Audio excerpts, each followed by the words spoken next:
नमस्कार, आप देख रहे हैं 4 PM और मैं हूं आपके साथ सिमरन। दोस्तों, ईरान अमेरिका कंट्रोवर्सी में गजब मोड़ आ गया है। एक और अमेरिका जहां इस बात की जिद करते दिखाई दे रहा है कि अली खामेनी खुद आके अमेरिकी राष्ट्रपति डोनाल्ड ट्रंप से बातचीत करें, तो दूसरी ओर ईरान ने साफ कर दिया है कि सबसे पहले ईरान पे लगे प्रतिबंध हटाओ, तभी वो अपने परमाणु ऊर्जा कार्यक्रम को शून्य स्तर तक ले जाने को तैयार है। ऐसे में बड़ा सवाल खड़ा है कि आखिर कौन सी वजह है, क्यों अमेरिकी राष्ट्रपति डोनाल्ड ट्रंप सीधे अली खामेनी से ही मिलना चाहते हैं और क्यों ईरान के सुप्रीम लीडर ट्रंप से नहीं मिलना चाहते हैं। सब कुछ आपको अपनी इस रिपोर्ट में अच्छे से बताऊंगी। आप सबके भरोसे से हमने हमेशा मजबूत और सच्ची पत्रकारिता की है।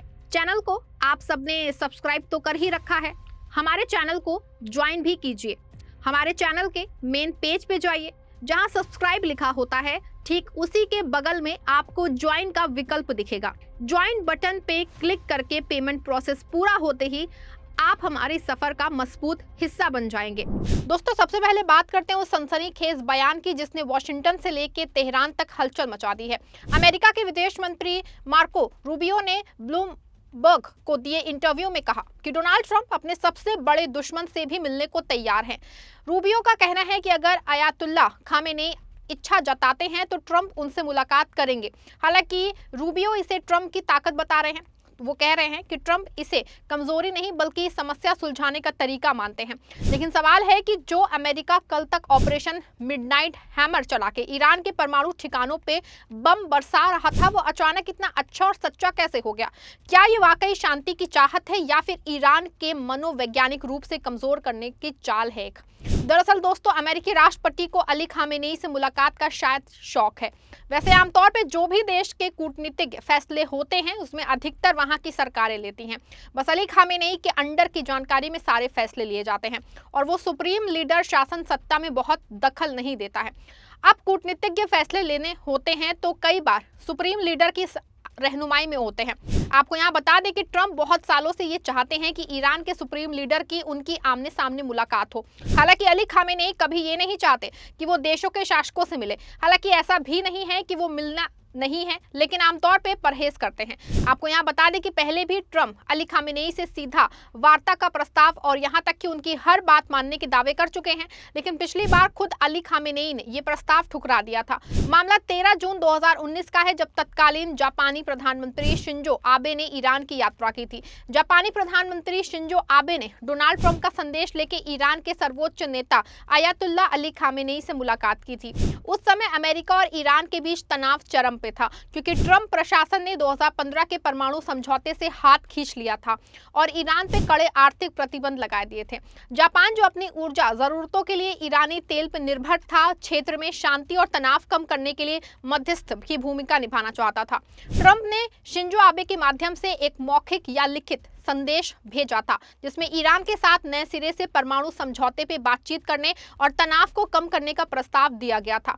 ट्रंप ने यह भी दावा किया था कि अमेरिका ईरान में शासन परिवर्तन नहीं चाहता है। ईरानी सर्वोच्च नेता ने ट्रंप के इस प्रस्ताव को कड़े शब्दों में खारिज कर दिया था। अली खामेनी ने साफ तौर पर कहा था कि वो ट्रंप को संदेशों के आदान प्रदान के लायक भी नहीं समझते। उन्होंने कहा था कि अमेरिका ने पिछले समझौते को तोड़ के अपना भरोसा खो दिया है, इसीलिए ईरान फिर से बातचीत की कड़वी गलती नहीं दोहराएगा। उन्होंने शिंजो आबे की शांति यात्रा की सराहना की, लेकिन ट्रंप के लिए कोई जवाब देने से मना कर दिया। जापान की इस मध्यस्थता की कोशिश को तब बड़ा झटका लगा जब उसी दिन ओमान की खाड़ी में एक जापानी तेल टैंकर पे हमला हो गया, जिसके लिए अमेरिका ने ईरान को जिम्मेदार ठहराया था। अंततः शिंजो आबे की ये शांति पहल विफल रही थी।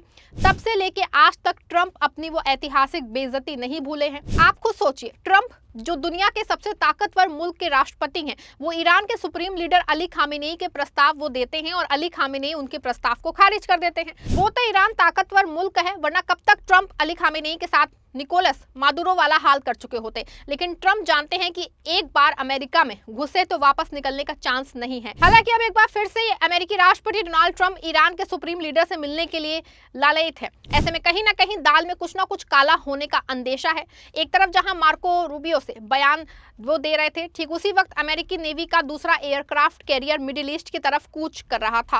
अतिरिक्त युद्धपोत और घातक लड़ाकू विमानों की तैनाती की जा रही है। रूबियो कहते हैं कि ये सब ईरान को रोकने के लिए है। वैसे भी ये अमेरिका का ये पुराना पैतरा है, दुनिया को डराने, प्रतिबंधों की आग में झोंको और जब वो देश आर्थिक रूप से टूटने लगे तो उसे डील का लालच। तो रूबियो साफ कह रहे हैं कि ईरान को परमाणु हथियार नहीं बनाने देंगे। लेकिन क्या अमेरिका खुद दुनिया का सबसे बड़ा परमाणु शक्ति संपन्न देश नहीं है? फिर वो दूसरों को उपदेश कैसे दे सकता है? लेकिन दूसरी ओर ईरान भी कच्ची गोलियां नहीं खेला है। ईरान के उप विदेश मंत्री मजीद तक रवांची ने सीधा और करारा जवाब दिया है। उन्होंने बीबीसी से कहा कि अगर अमेरिका प्रतिबंध हटाता है तो हम आज ही परमाणु समझौता करने को तैयार हैं। ईरान ने साफ कह दिया है कि झुक के कोई बात नहीं होगी।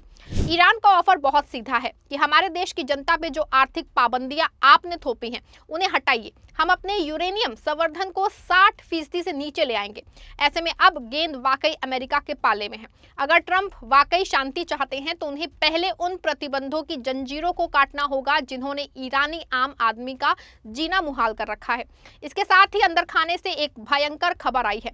ओमान से एक गुप्त बैठक हुई है जिसमें ईरान के विदेश मंत्री अब्बास अराक्ची और ट्रंप के खास आदमी स्टीव विटकॉफ मौजूद थे। खबर तो ये है कि ट्रंप के दामाद जेरेड कुशनर भी इस खिचड़ी को पकाने में लगे हैं। जी हां, पहले दौर की बातचीत अब जिनेवा स्विट्जरलैंड में होने वाली है। ईरान ने साफ कर दिया है कि वो सिर्फ परमाणु कार्यक्रम पे बात करेंगे। दावा तो यहां तक है कि यहां ट्रंप और खामेनेई अपनी मिसाइलों, अपनी सेना या अपने क्षेत्रीय गुटों पे वो एक शब्द भी सुनने को तैयार नहीं है। ईरान जानता है कि अगर उसने अपनी रक्षा प्रणाली पे समझौता किया तो अमेरिका उसे लीबिया या इराक बनाने में देर नहीं लगाएगा।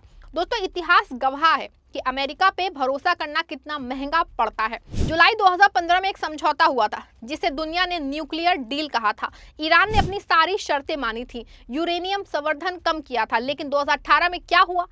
इसी डोनाल्ड ट्रंप ने एक झटके में उस समझौते को फाड़ के कूड़ेदान में डाल दिया। इतना ही नहीं, जून 2025 में ऑपरेशन मिडनाइट हैमर के नाम पे अमेरिका ने ईरान के नतांज और इस्फहान जैसे ठिकानों पे हमला किया।